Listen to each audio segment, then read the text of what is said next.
गुरुर्विष्णु गुरुर्देव महेश्वरः गुरुर्साक्षात् परब्रह्म तस्मै श्री गुरुवे नमः। गजाननं भूतगणाधिसेवितं कपित्थजम्बूफलचारुभक्षणम् उमासुतं शोकविनाशकारकं नमामि विघ्नेश्वरपादपङ्कजम्।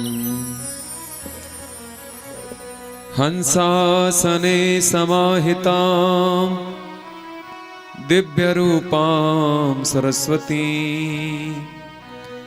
वीणापाणिं तमोहन्त्रीं सर्वशुक्लां नमो वयम्। मनोजीवं मारुततुल्यवेगं जितेन्द्रियं बुद्धिमतां वरिष्ठं वातात्मजं वानरयूथमुख्यं श्रीरामदूतं शरणं प्रपद्ये। बोलिए श्री रामचंद्र भगवान की जय हो। श्री हनुमान जी महाराज की जय हो। हर हर महादेव।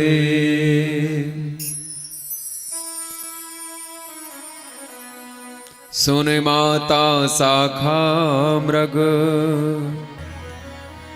नहीं बोले बुद्धि विशाल प्रभु प्रताप ते गरुण ही खाई परम लघु ब्याल। हनुमान जी ने कहा, हे माता सुनो, वानरों में बल और बुद्धि नहीं होती, परंतु प्रभु के प्रताप से परम लघु सर्प को भी गरुण खा सकता है।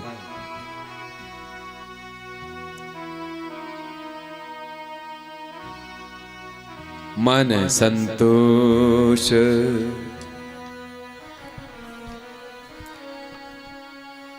सुनते कपिबानी मन संतोष भगते प्रताप तेज बल सानी भगत प्रताप तेज बल सानी मन संतोष सुनत कपिबानी मन संतोष सुनत कपिबानी भगते प्रताप तेज बल सानी भगते प्रताप तेज बल सानी। भक्ति प्रताप तेज और बल से सनी हुई मन संयुक्त मिश्रित वाणी हनुमान जी की सुनते ही मानो सीता जी के मन को संतोष हुआ। मन संतोष सुनत कपिबानी। श्री हनुमान जी की वाणी इतनी सुंदर है, इतनी श्रेष्ठ है कि श्रोता प्रसन्न हो जाता है, क्योंकि उन्होंने सीता जी को ऐसी कथा सुनाई थी जिसे सुनकर के सीता जी अति प्रसन्न हो गई थी। अब माता जी प्रसन्न होकर के आशीर्वाद देना प्रारंभ करती हैं हनुमान जी को। आशीष दीन राम प्रिय जाना आशीष दीन राम प्रिय जाना हो दात बल शील निधाना हो जात बल शील निधाना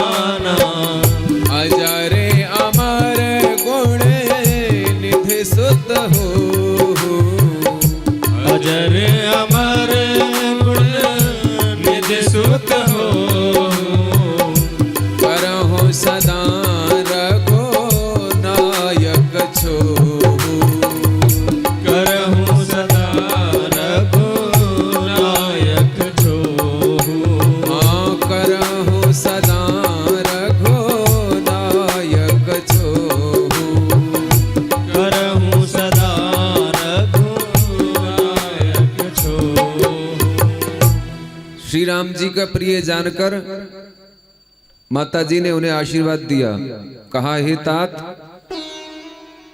तुम बल और शील के निधान बन जाओ, अर्थात खजाना या खान बन जाओ। हे पुत्र तुम अजर अमर हो जाओ। अजर अमर कहते हैं बुढ़ापा रहे, तो बुढ़ापा नहीं आएगा कभी तुम्हें, और युवावस्था सदा रहेगी, जैसे हो ऐसे ही बने रहोगे सदा। अजर अमर का तात्पर्य है, अमर माने जिसकी मृत्यु न हो, अमर हो जाओ। माता जी का वरदान हनुमान जी को मिला अमरता का, इसीलिए तो हनुमान जी अमर हैं और अजर हैं। गुणों के समुद्र माने खजाना हो जाओ, और श्री रघुनाथ जी तुम पर हमेशा कृपा करें। हनुमान जी अजर अमर हैं, माता जी का आशीर्वाद मिला है, तभी तो कलयुग में आज भी हनुमान जी गंधमादन पर्वत पर रहते हैं। सप्त चिरंजीवियों में हनुमान जी भी अमर हैं। अश्वत्थामा बलिर्व्यासो हनुमानश्च विभीषण कृपा परशुरामश्च सप्तैते चिरजीवनः। अश्वत्थामा, बलि, कृपाचार्य, व्यास, अश्वत्थामा बलिर्व्यासो हनुमानश्च विभीषण, विभीषण हनुमान हो गए साथ। अश्वत्थामा, बलि, व्यास, कृपाचार्य, विभीषण और हनुमान। कोई कोई विद्वान 8वां मार्कंडे को भी बताते हैं। ये सप्त चिरंजीवी हैं। हनुमान जी आज भी गंधमादन पर्वत पर रहते हैं। जहां राम जी की कथा होती है वहां हनुमान जी का नित्य निवास रहता है। जहां राम जी का कीर्तन, सत्संग, पूजन होता है वहां श्री हनुमान जी का विराजमान होना अति अनिवार्य है, क्योंकि उन्हें वरदान ही ऐसा है। श्री राम जी जब साकेत धाम को जाने लगे थे तो उनके साथ में सुग्रीव इत्यादि गए थे। जल समाधि लेके भगवान गए अपने धाम को, तो हनुमान जी ने बहुत अनुनय विनय किया था कि हमें भी अपने साथ ले चलो। तब राम जी ने यही बात कही थी कि हनुमान तुम्हें तो पहले से ही सीता जी का वरदान मिला हुआ है, तुम तो अमर हो और तुम कलयुग में मेरे भक्तों की रक्षा के लिए यही मृत्यु लोक में ही वास करो, कलयुग के प्रभाव से बचाना। इसीलिए हनुमान जी अमर हैं। 6 आशीर्वाद दिए माता जी ने।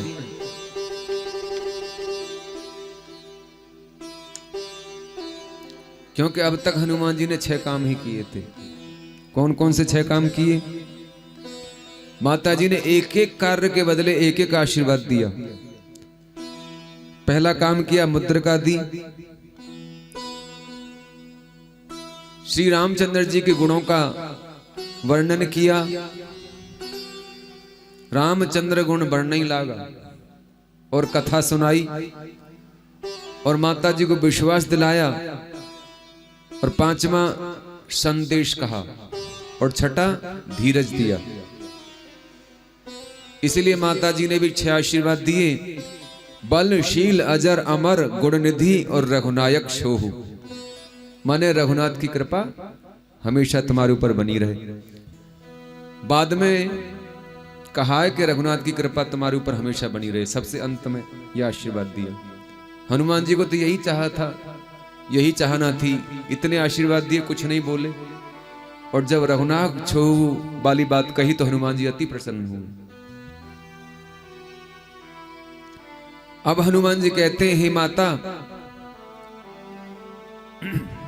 करहु कृपा प्रभु अस सुन काना, निर्भर प्रेम मगन हनुमाना।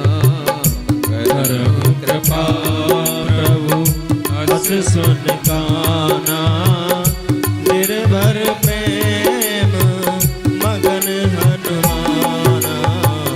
बार बार नाय से पद सीसा, बार बार नाय से पद सीसा।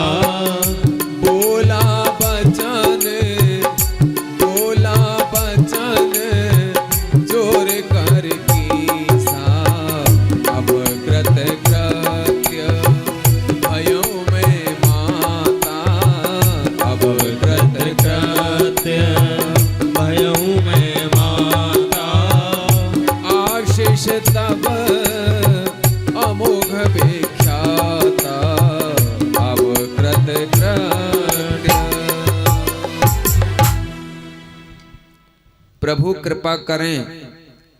ऐसा कानों से सुनकर के श्री हनुमान जी पूर्ण प्रेम में डूब गए। कपि हनुमान ने बारंबार चरणों में सिर नवाया और हाथ जोड़ करके बोले कि हे माता, अब मैं कृतार्थ हो गया। आपका आशीर्वाद अमोघ है, यह सर्वत्र है, अर्थात निष्फल होने वाला नहीं है, ये प्रसिद्ध है। अर्थात बलशील, अजर, अमर और गुण निधि से मैं कृतकृत्य नहीं हुआ था। मैं कृतकृत्य हुआ हूं श्री राम जी की कृपा का आशीर्वाद पा करके। माता सीता जी आदि शक्ति हैं और आदि शक्ति का आशीर्वाद वेदों में विख्यात है, अमोघ है।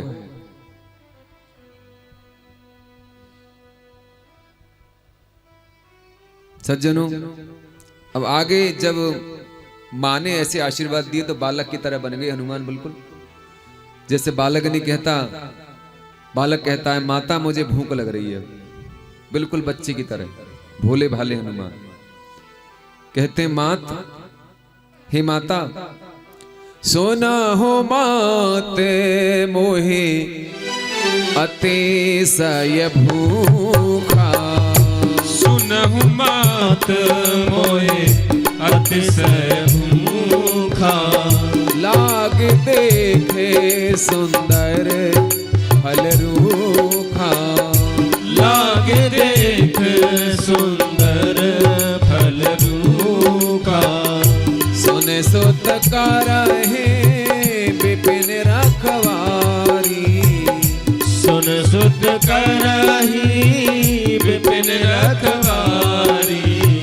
परम सुभट रजनी चरभारी। परम सुभट रजनी चरभारी। परम सुभट रजनी चरभारी। परम सुभट रजनी चरभारी। हनुमान जी बोले हे माता सुनिए, सुंदर वृक्षों में सुंदर फल लगे हुए देख करके, अर्थात सुंदर फलों और वृक्षों को देख करके मुझे अतिशय भूख लग आई है। अर्थात भांत भांत के मेवों से लदे हुए वृक्ष देखे, इसमें हनुमान जी को भूख लग आई। माने ना देखते तो भूख न लगती, देख करके भूख लग आई। खाने पीने की चीजों को देख करके जीभ लार डालने लगती है। सीता जी बोली हे पुत्र, परम सुबट भारी निशाचर बन की रखवाली कर रहे हैं। क्योंकि अभी तक हनुमान जी भूखे ही तो थे, कुछ भी तो नहीं खाया था। कहां खाया था अंतिम बार हनुमान जी ने? स्वयं प्रभा के यहां गुफा में स्वयं प्रभा ने एक फल खाने के लिए दिए थे। समुद्र तट पर पहुंचे तब अनशन व्रत करके बैठे थे। उस समय अब तक खाने को कुछ नहीं मिला, तब से लेके अब तक। अब देखा तो याद आ गई कि हमने तो उस दिन से खाना ही नहीं खाया, अब तक याद ही नहीं था। और भूख से पीड़ित होने लगे। चितई मात लागी अति भूखा। फल तो बहुत देखे थे सिंधु तट पे, परंतु नाना तर फल फूल सुहाए, पर वहां भूख न लगी। क्योंकि राम काज में मन लवलीन था। उनका मुख्य उद्देश्य परम कर्तव्य राम जी को कार्य करना था। व्यक्ति के ऊपर जब कार्यों का बोझ आ जाता है ना, तो उसकी भूख प्यास सब चली जाती है। आज के समय में ही आप देख लीजिए, जो ज्यादा कार्य करता है घर में, उसे भूख प्यास का पता नहीं होता, कोई टाइम नहीं होता उसको खाने पीने का। कोई कहे कि तुम समय पे भोजन नहीं करते, कि आपको भोजन की पड़ी हुई है, हमारे ऊपर तो भारी इतना है, समय नहीं है भोजन करने के लिए। और हनुमान जी ने प्रतिज्ञा भी की थी कि जब तक माता जी के दर्शन नहीं कर लूंगा, जल भी ग्रहण नहीं करूंगा। फलों की तो बात दूर रही, क्योंकि ये वचन मैनाक से इन्होंने कहे थे। एक तो मुझे रघुनाथ के कार्य करने की त्वरा है, और दूसरे समय भी बहुत बीत चुका है। तीसरे मैंने बानरों की भी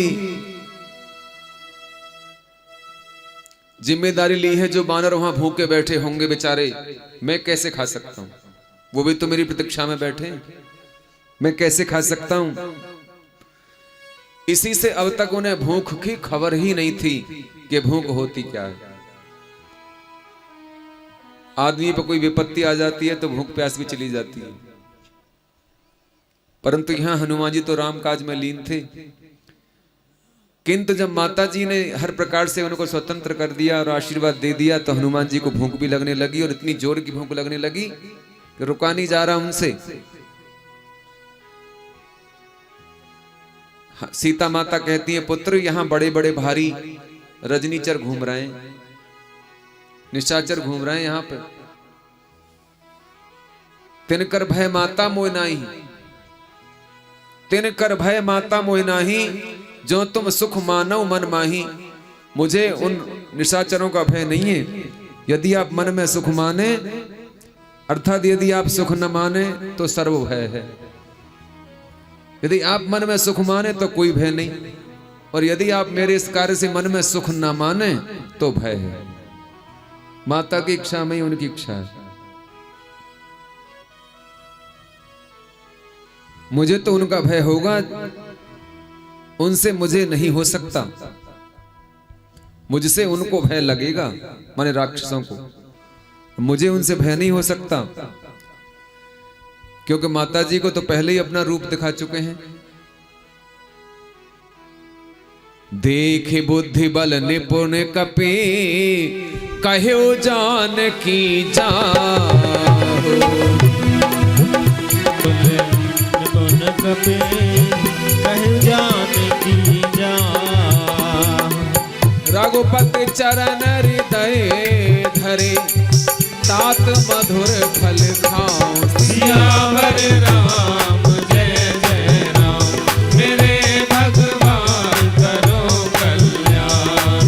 मंगल भवन मंगल हारी, प्रभु सुदशरथ अजर बिहारी। प्रभु सुदशरथ अजर बिहारी।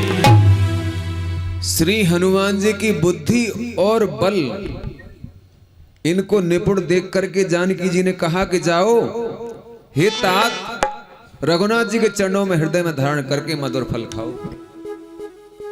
रघुनाथ जी के चरणों को हृदय में धारण करके, रघुपति चरण हृदय धर।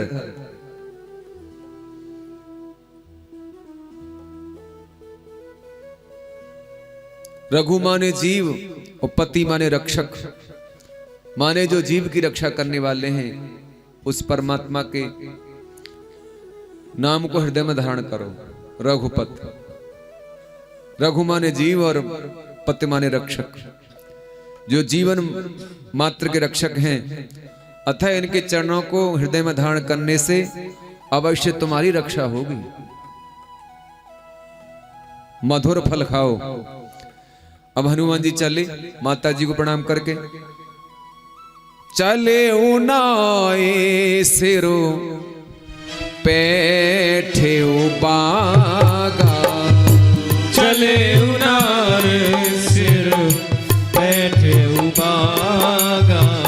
फल खाए से तरु तो रही लागा। फल खाए से तरु तो रही लागा। श्री हनुमान जी सीता जी को मस्तक नवा करके प्रणाम करके चले और बाग में प्रवेश किया। फल खाने लगे और तोड़ने लगे। अरे राहे तहां बहु भट रखवारे, रखवारे। कछु मारे कछु जाए पुकारे। कछु मारे कछु जाए पुकारे। नाथ एक वा कपि भारी, हाँ कपि भारी। तेहि अशोक वाटिका उजारी, तेहि अशोक वाटिका उजारी। खाए से फल और बिटप उपाड़ी, खाए से फल और बिटप उपारे। रक्षक मर्द मर्द मह डारे। रक्षक मर्द मर्द मह डारे। हाँ रक्षक मर्द मर्द मह डारे। रक्षक मर्द मर्द मह डारे। रक्षक मर्द मर्द मह डारे। हनुमान जी कुछ फलों को खाते हैं, कुछ वृक्षों को तोड़ते हैं, वृक्ष फलों सहित वृक्षों को उखाड़ के फेंकते हैं। इधर उधर उत्पात मचाने लगे। वहां बहुत से योद्धा रक्षा में लगे हुए थे, कुछों को तो मार डाला और जो बच गए थे उन्होंने दौड़ करके रावण से पुकार की, कहा हे नाथ भारी राक्षस आ गया है। नहीं, राक्षस नहीं, भारी बानर आया है। उसने अशोक वाटिका उजाड़ डाली है, फल खाए हैं, वृक्ष उखाड़े हैं और रक्षकों को मसल मसल कर पृथ्वी पर डाल दिया है। माने रक्षक जो है पृथ्वी पर डाल दिए, मार दिए। बहुत से रक्षक मार डाले मसल मसल के। भट्ट रखवारे जिनको रावण ने अशोक वन की रक्षा के लिए नियुक्त किया था, कछु मारे कछु जाए पुकारे, कि जो सामने आ गए थे उनको तो मार दिया और जो मरते हुए को देख करके जान बचा के भागे, उन्होंने जाके रावण से बता दिया कि महाराज अशोक वाटिका में एक भारी बानर आ गया है। हनुमान जी ने तो वृक्षों को तोड़ा था और राक्षसों ने कहा बिटप उपारे, अर्थात उखाड़े। उखाड़े नहीं थे, तोड़े थे हनुमान जी ने।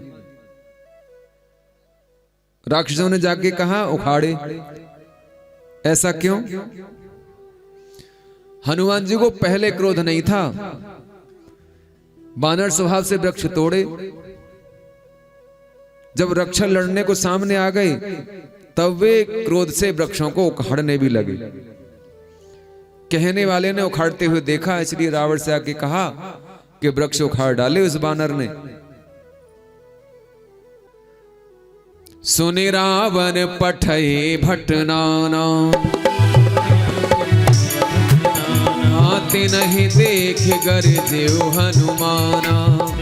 देख गरजेउ हनुमाना। सब रजनीचर कप संहारे, सब रजनीचर कप संहारे। गए पुकारत कछु अधमारे, गए पुकारत कछु अधमारे। पुन पठये तेहि अक्षय कुमारा, पुन पठयउ तेहि अक्षय कुमारा।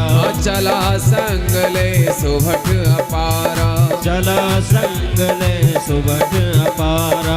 आवत देख बिटप कहीं तर जा, आवत देख बिटप कहीं तर जा। ताहिन पात महाधुन गर जा, ताहिन पात महाधुन गर जा। रावण ने जब ये सुना तो उसने बहुत से योद्धाओं को भेजा। उन्होंने हनुमान जी को देख करके गर्जना की। कपी ने उन सब बानरों को मार डाला जो अधमरे थे। वे पुकारते हुए फिर पुनः रावण के पास गए। फिर रावण ने अक्षय कुमार को भेजा। वह अंगड़ित योद्धाओं को साथ में लेकर के चला। उसे आता हुआ देख करके हनुमान जी ने एक वृक्ष हाथ में ले लिया और उसको डांटा और दपटा और उसको भूमि पर मारा और बड़ी जोर से गर्जे, महाध्वनि गर्जन किया। पहले मंत्रियों को भेजा था, मंत्री के ऊपर राजा होता है, अतएव अब की बार अपने पुत्र को भेजा। पुत्र को भेजा। हनुमान जी तो चाहते ही थे कि अक्षय कुमार का वध करना, मारना चाहते थे अक्षय कुमार को। ऐसा विद्वान लोग बताते हैं, कहीं कहीं ऐसी कथा आती है कि अक्षय कुमार को जब तक नहीं मारते तब तक अंगद लंका में प्रवेश नहीं करते, क्योंकि बाल्यकाल में गुरुकुल में अंगद अक्षय कुमार को मारा करते थे। तो गुरुजी से एक बार इसने शिकायत करी तो गुरुजी ने कहा कि अक्षय के घूंसा लगने से ही तुझे मूर्छा आ जाएगी, तुझे हानि पहुंचेगी। इसीलिए अंगद ने कह दिया था ना हनुमान जी से कि मैं पार तो जा सकता हूं लेकिन लौटने में संशय है। समुद्र पे अंगद कहीं जाऊं मैं पारा, जिये संशय कछु फिरती वारा। इसलिए अंगद नहीं गए थे।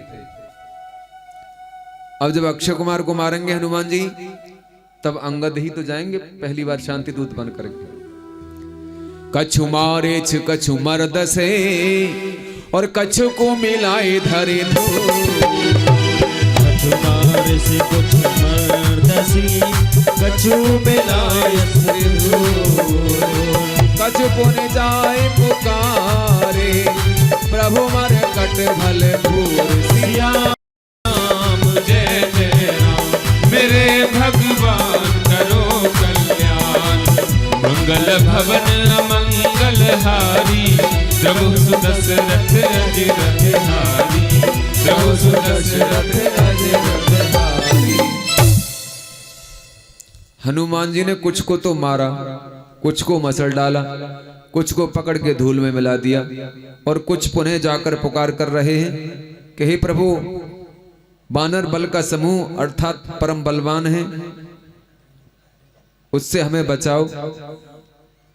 अब तक 3 बार युद्ध हुआ है।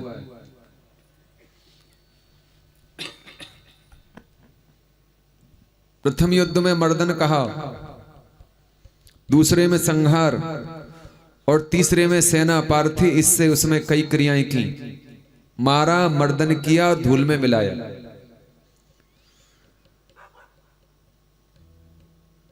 जिन्होंने दूर से बाण आदि का प्रहार किया था उनको हनुमान जी ने दौड़ दौड़ करके पकड़ लिया। जो शरीर से लिपट गए थे उनको मसल डाला और जो दौड़ने उछलने में आदि में नीचे गिर पड़े थे उनको पैरों तले कुचल के मार दिया। हनुमान जी ने धूल में मिला दिया और जो बच गए थे वे जा पुकारे, भाग गए जान बचा के।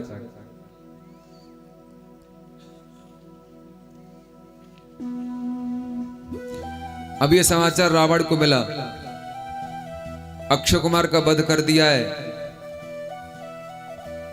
हनुमान जी ने। सबसे छोटा पुत्र था और सबसे प्रिय था अक्षय कुमार। सोने सुत बधे लंकेश रिसाना, सुन सुत बदल लंकेश रिसाना, पठइस मेघनाद बलवाना, पठइस मेघनाथ बलवाना, मारस जन सुत बांधे सुताही,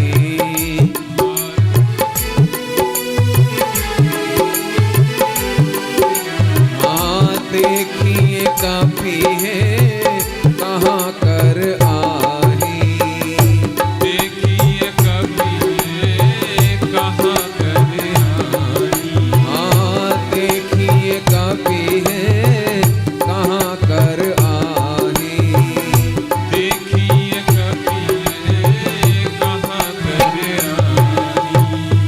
पुत्र का बल सुनकर के रावण क्रोधित हुआ और बलवान मेघनाथ को भेजा और उसने समझाया कि हे पुत्र, मारना नहीं है, उसको बांध करके लाना, उस बंदर को देखें कि वह कहां से आया है, कौन है। रावण क्रोध में आ गया, देखो पुत्र की मृत्यु हुई है, शोक नहीं कर रहा, क्रोध आया है उसे। पुत्र मर गया फिर भी उसके लिए विलाप नहीं करता, क्रोध आ गया उसे। रावण ने गम का घूंट पी लिया, पुत्र मरण का समाचार मिला, उस गम के घूंट को पी लिया और तुरंत ही दूसरे पुत्र को आदेश दे दिया कि उस बानर को पकड़ के लाओ, हम भी तो देखें कहां से आया है, बानर कौन है, इतनी सामर्थ्य कैसे आ गई बानर के अंदर, बानर में इतनी ताकत कहां से आ गई, कहीं कोई देवता तो नहीं है जो बानर के रूप में आ गया वो भेष बदल के। क्रोध करके मेघनाथ को भेजा। इससे जान पड़ता है कि जैसे मेघनाथ को न भेजता, अनिप, अकंपन, अतकाय, महोदर आदि वीरों को भेजता और बाद में मेघनाथ को भेजता, परंतु उसे जब कहा कि बानर बहुत बलवान है, अक्षय कुमार भी कम बलवान नहीं था, मेघनाथ महाबलवान था, इसलिए सीधे मेघनाथ को भेज दिया। रावण जानता है कि अक्षय कुमार को मार दिया तो हो सकता है कहीं मेरे और पुत्रों को भी न मार दे वो बानर, इसलिए इंद्रजीत को भेजा। रावण बहुत बुद्धिमान था, उसने सीधे मेघनाद को भेजा और किसी को नहीं भेजा। मेघनाद, रावण जानता था किसी और को भेजा तो वो भी जीवित नहीं आएगा, इसलिए मेघनाद को भेजा। उसे सबसे बलवान समझ के भेजा, इसलिए भी भेजा कि इसने पुत्र का वध किया है तो उसे तुरंत दंड मिलना चाहिए, इसलिए मेघनाद को भेजा।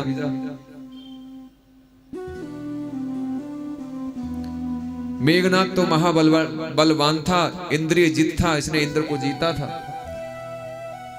सब लोकपति को जीता था इसने, इसलिए मेघनाद को भेजा। बलवान अतुलित योद्धा, चला इंद्रजित अतुलित योद्धा। सज्जनों,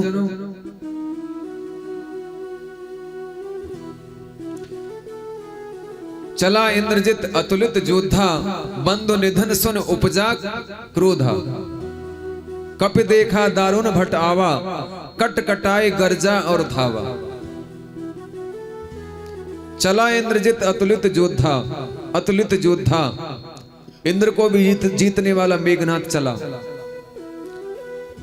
भाई का वध सुन करके उसको क्रोध उत्पन्न हो गया।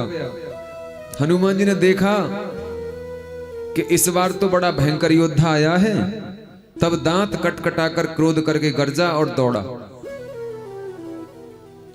एक बार ये इंद्र को जीत करके बांध के ले आया था, इसने भी सोचा उसी तरह से मैं इस बानर को भी बांध करके पिताजी के सामने हाजिर कर दूंगा। अतुलित माने इसके समान कोई तुल्य नहीं है।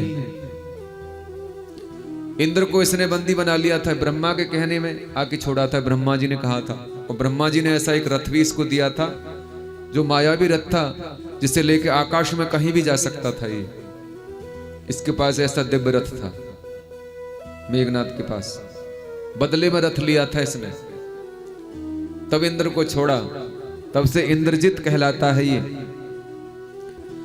भाई का मारा जाना सुनकर के अत्यंत क्रोध हुआ, ऐसे जैसे रावण को क्रोध हुआ उसी प्रकार इसे भी हुआ। बंधु निधन सुन उपजा क्रोधा। अब युद्ध प्रारंभ हो गया। अति विशाल तरु एक उपारा, बिरथ कीन्ह लंकेश कुमारा। रहे महाभटता के संगा, गहे गहे कपे मर्दौ निज अंगा। मर्दई निज अंगा। हनुमान जी ने एक विशाल वृक्ष उखाड़ा और लंकेश्वर के पुत्र को रथ विहीन कर दिया। माने मेघनाद का रथ तोड़ डाला और उसे रथ से नीचे गिरा दिया। उसके साथ में जो बड़े बड़े योद्धा आए हुए थे, उनको पकड़ पकड़ करके कपि ने अपने अंगों से मसल दिया, सबका मान मर्दन करने लगे। अक्षय कुमार की वध का स्मरण करके मेघनाद बड़ा विशाल वृक्ष लेकर के आया, हनुमान जी पे चलाया था उसने, और चला करके आकाश में चला गया था। तो हनुमान जी ने जब उसके ऊपर प्रहार किया तो वह रथ, वो घोड़े सारथी सहित नीचे गिर पड़ा। आवत देख गयो नभ सोई, रथ सारथी तुरत सब खोई। सज्जनों, मेघनाद बड़ा मायावी था, कभी प्रकट होता था, कभी प्रत्यक्ष में आ जाता था, कभी छिप जाता था। अनेकों प्रकार के मायावी शस्त्रों से हनुमान जी पर प्रहार करने लगा। तिनहि निपात ताहि सन बाजा, फिरे जुगल मानहु गजराजा। मुठका मार चढ़ा तर जाई, ताहि एक क्षण मूर्छा आई। उन महाभटों को मारकर फिर मेघनाद से युद्ध किया हनुमान जी ने। ऐसा मालूम होता था मानो दो हाथी आपस में लड़ रहे हों, दो गजराज आपस में लड़ रहे हों। हनुमान जी उसे एक घूंसा मार के पेड़ पे जा चढ़े। हनुमान जी का मुक्का लगते ही एक क्षण के लिए तो उसे मूर्छा आ गई।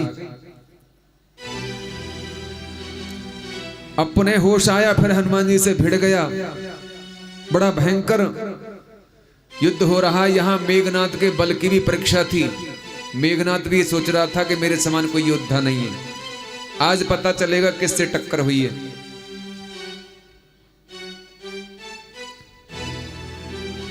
हनुमान जी भी देख रहे हैं, मल्ल युद्ध भी हुआ है वहां, कभी मुष्टि का प्रहार होता है। हनुमान जी ने हाथ छुड़ा करके उसका ऐसा घूंसा मारा कि मेघनाथ गिर गया। हनुमान जी ने समझा कोई मर तो नहीं गया, देखें तो सही। टटो के देखा, अरे तो जीवित है। तुरंत मेघनाथ उठ खड़ा हुआ और फिर से युद्ध करने लगा। और उठते ही उसने अनेकों प्रकार की माया चलाई। अब वो शरीर से युद्ध नहीं कर रहा, अब माया से युद्ध करने लगा। उसने हनुमान जी की शक्ति को जान लिया कि ये साधारण नहीं है, ये तो बहुत बलशाली है, ये कुश्ती से या मल्ल युद्ध से नहीं जीता जा सकता, इस पे तो दिव्यास्त्रों का प्रहार करना होगा।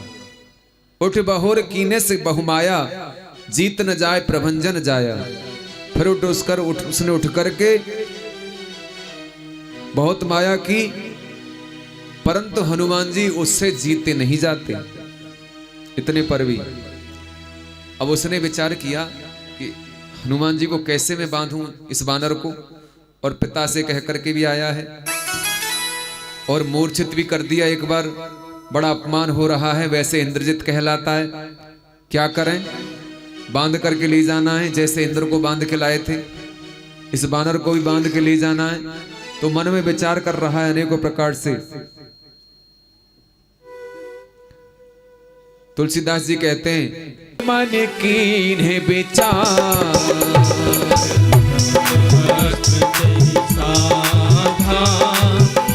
मन कीन विचार,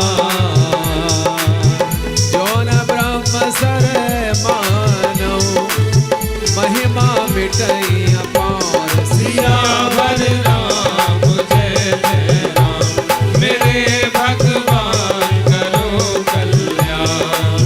मंगल भवन अमंगल हारी, द्रवहु दशरथ अजिर बिहारी। द्रवहु दशरथ अजिर बिहारी। मेघनाथ ने तुरंत ब्रह्मास्त्र का आवाहन किया। वैसे ब्रह्मास्त्र चलाया नहीं जाता, ब्रह्मास्त्र को चलाना वर्जित है, इससे तो प्रलय आ जाती है। महाभारत में जैसे अश्वत्थामा ने चलाया था उत्तरा के गर्भ के ऊपर, अर्जुन ने भी ब्रह्मास्त्र चलाया था।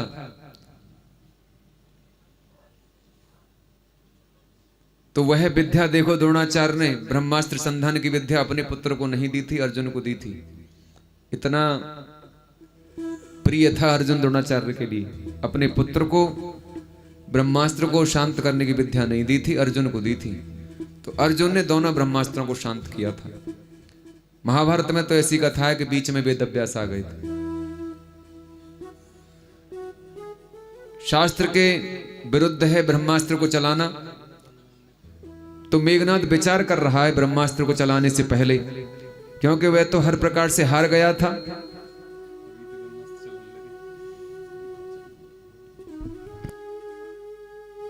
वह जानता है कि यदि मैंने ब्रह्मास्त्र नहीं चलाया तो फिर इसको पकड़ना बड़ा मुश्किल हो जाएगा, क्योंकि जगत में जितने भी जीव हैं, देवता मनुष्य राक्षस इत्यादि, सब जितने भी त्रिलोक में हैं, सब ब्रह्मास्त्र के वश में हैं, सब इसके वश में हैं। सबका नाश हो जाता है ब्रह्मास्त्र से। हम इसका सम्मान न करेंगे तो ब्रह्मास्त्र की यह बड़ाई संसार में न रह जाएगी। हनुमान जी सोचने लगे, ये ब्रह्मा के द्वारा प्रदत्त शक्ति है, यदि मैंने इसका अपमान किया तो ब्रह्मा की जो मर्यादा है वह नष्ट हो जाएगी, शास्त्र की जो मर्यादा है। हनुमान जी भी विचार कर रहे हैं, इधर मेघनाथ भी विचार कर रहा है।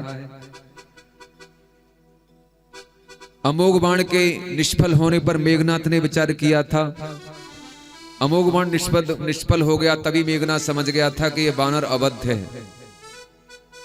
अमोघ बाण से बच गया, यह अबद्ध है, इसको किस प्रकार पकड़ा जाए, ऐसा विचार करके उसने ब्रह्मास्त्र चलाया। हनुमान जी भी यही चाहते थे कि किसी प्रकार मुझे ये बांध कर ले जाए, मैं देखूं तो सही रावण से भी मुलाकात हो जाएगी, कौतूहल बस ही सही, एक बार पकड़े तो सही, मैं भी देख लूंगा और उसे थोड़ा समझा भी दूंगा, यदि उसकी समझ में आ गई तो।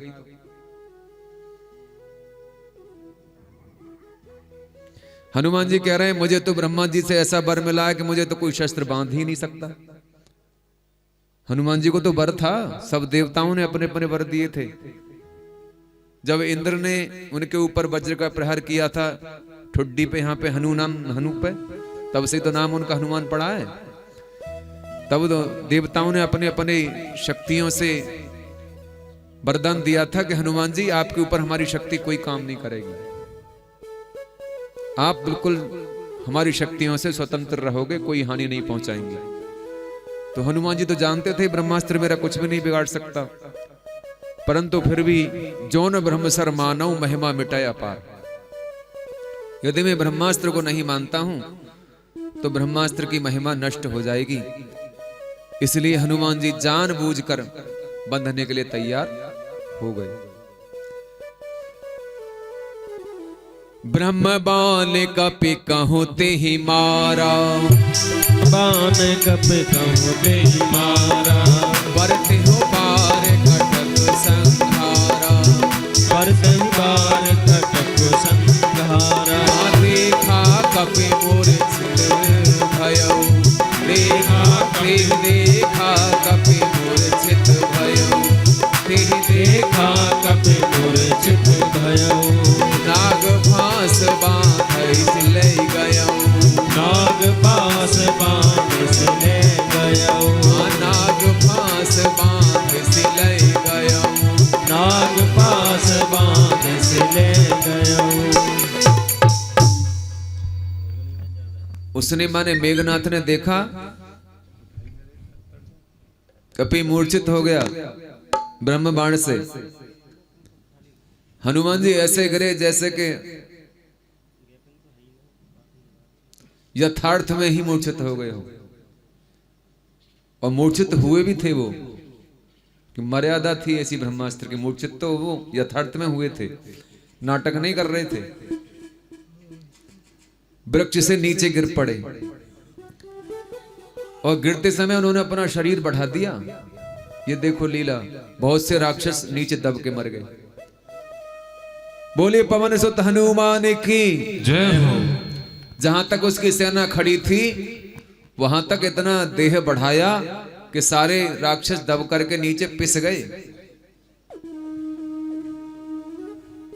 पिस गए वजन के नीचे हनुमान जी के।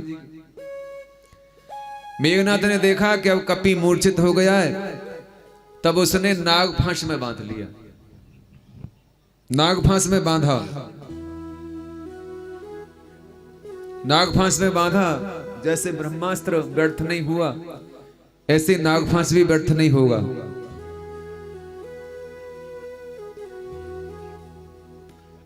सज्जनों, ब्याल पास बस भय खरारी,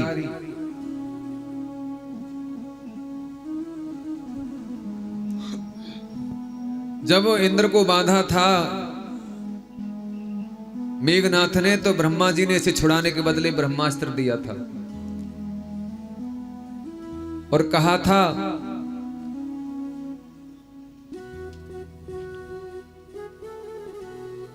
कि ये अमोघ है। हनुमान जी को आशीर्वाद दिया था ब्रह्मा जी ने कि ये तुम्हारा कुछ भी नहीं कर सकेगा, यदि कुछ करेगा भी तो केवल 2.5 दंड तक, 2.5 दंड तक, और इसके पश्चात तुम इससे विमुक्त हो जाओगे। और नागपाश में जिससे बांधा वह वरुण द्वारा दिया हुआ था, वरुण देवता का।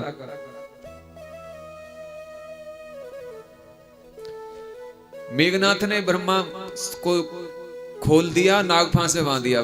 देखो मेघनाथ भी सोचता है यदि ब्रह्मास्त्र में इस बानर को बांध के ले गया तो लोग मेरी हंसी करेंगे, लोग कहेंगे बताओ एक बानर को ब्रह्मास्त्र में बांधा इसने, ब्रह्मास्त्र में बांधने की आवश्यकता पड़ गई। इसलिए मूर्छित हनुमान जी को नागफांस में बांध दिया दोबारा से।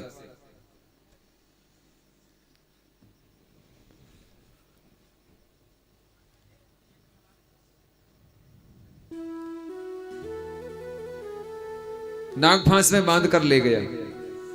भगवान शंकर कहते हैं पार्वती जासु नाम जप सुनहु भवानी, जासु नाम जप सुनहु भवानी, भव बंधन काटहि नर ज्ञानी, भव बंधन काटहि नर ज्ञानी, तासु दूत की बंधे तर आवा, बंधे तर आवा, हो प्रभु कारज लगे कपिहि बंधावा, प्रभु कारज लगे कपिहि बंधावा, प्रभु कारज लगे कपिहि बंधावा, प्रभु कारज लगे कपिहि बंधावा।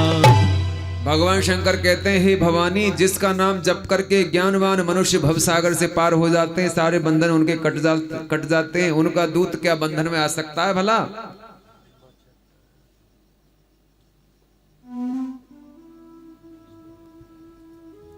अर्थात भव बंधन के आगे नाग फांस तो कुछ भी नहीं है। ये भव बंधन ऐसे हैं, प्रभु के काम के लिए कपि ने अपने को बंधाया था।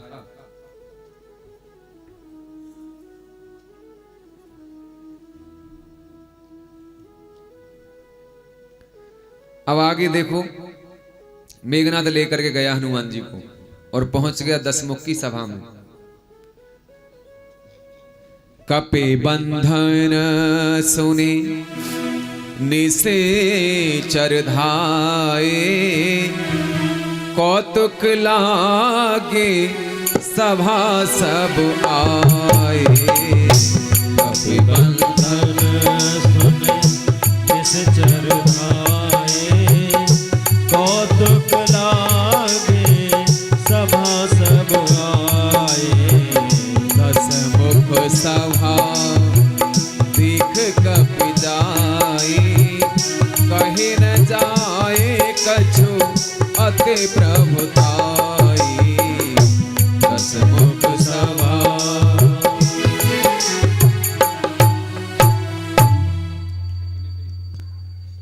कपि का बांधा जाना सुन करके सब राक्षस लोग दौड़े, मानो अब तो भय निर्भय हो गए थे। बोला अब कोई डर नहीं, अब तो वह बंधा हुआ है। और अब तक हनुमान जी के भय से छिपे बैठे थे डर के मारे, और जब देखा कि बंद करके जा रहा है तो सब पीछे पीछे चल रहे हैं। कौतूहल के कारण सब सभा में आ गए, रावण की सभा में इकट्ठे हो गए, भीड़ लग गई। कपि ने जाकर के रावण की सभा को देखा, माने हनुमान जी ने। उसकी ऐसी प्रभुता थी कि कुछ कही नहीं जा सकती, अर्थात देखते ही बनती है। ऐसी साहिबी और ऐसी सभा हनुमान जी ने पहले कभी नहीं देखी थी। ऐसा आश्चर्य उनको हुआ। सज्जनों, उसकी सभा में चारों तरफ स्वर्ण के खंभे लगे हुए थे, ऊपर रत्न मंडप थे, नीचे स्फटिक मणि का फर्श था, और उसके मध्य में रावण का सिंहासन था, और सभी खंभों में रावण का प्रतिबिंब दिखाई देता था। तस्वीर दिखाई देती थी रावण की, पहचान नहीं पड़ता था कि इसमें असली कौन सा रावण है, कौन सा प्रतिबिंब असली है। यहां हनुमान जी की बुद्धिमानी देखिए कि एक रावण के हाथ उठाने से सभी रावणों के हाथ उठते हैं, क्योंकि शीशा में दिखाई दे रहे हैं ना छाया, उसी के सिर हिलाने से सबके सिर हिलते हैं इत्यादि। अतः अमुक हुई रावण और सब प्रतिबिंब हैं, अमुक रावण है। हनुमान जी समझ गए रावण कौन सा है, और तो सब प्रतिबिंब है, माने छाया है, शीशा में दिखाई दे रहे हैं, नकली। कहते हैं देवता और दिक्पाल उसके सामने हाथ जोड़ के खड़े थे रावण के आगे। कर जोरे सुर दिसिप बिनीता, भगुट बिलोकत सकल सभी।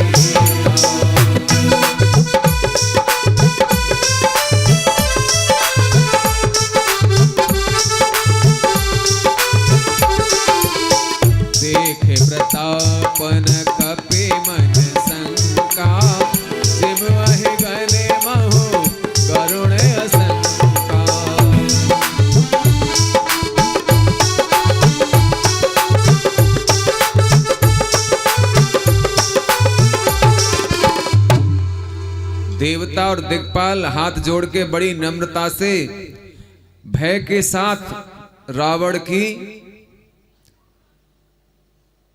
भौं ताक रहे थे।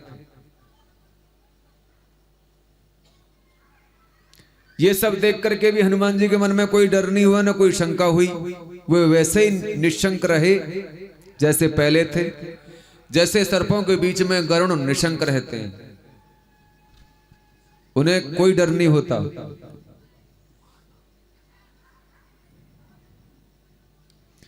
क्योंकि हनुमान जी इसलिए निशंक नहीं हुए क्योंकि वे जानते हैं इन सबसे अधिक उनका प्रताप है। बल में कम नहीं है, यदि कमजोर होते तो डरते। कपहि बिलो की दसानन बेहसा कहे दुर्बान,